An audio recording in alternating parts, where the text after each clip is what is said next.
Le premier désir est d'être immortel. Bien sûr, personne ne sait à quoi ressemble la vie éternelle, mais nous pouvons l'imaginer. Depuis son origine, l'univers attend la naissance d'un être éternel, coexistant à lui pour s'y refléter comme dans un miroir pur, inentamé par les souillures du temps. À partir du moment où on ne croit plus à la vie éternelle, il n'y a plus de religion possible.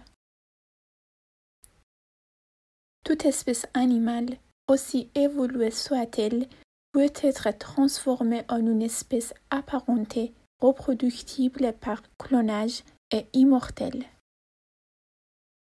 Le vieillissement de la femelle humaine était en somme la dégradation d'un si grand nombre de caractéristiques tant esthétiques que fonctionnelles qu'il est bien difficile de déterminer laquelle était la plus douloureuse et qu'il est presque impossible dans la plupart des cas de donner une cause univoque au choix terminal.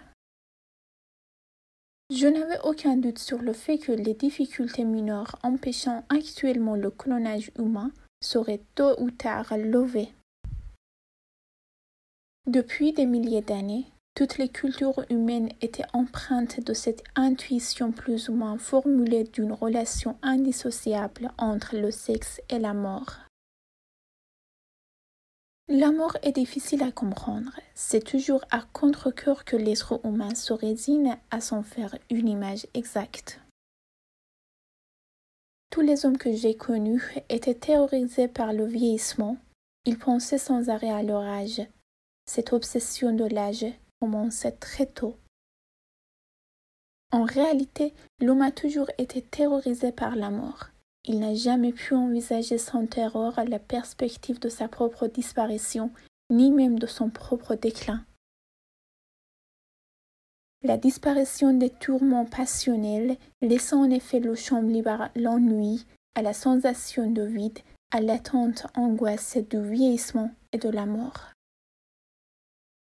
Je me sentais l'esprit singulièrement vide, comme je pensais les condamnés à mort dans l'attente de l'exécution de la sentence.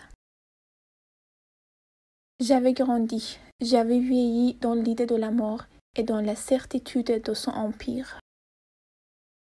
Je sais seulement que, tout autant que nous sommes, nous pouvons l'égoïsme, le masochisme et la mort.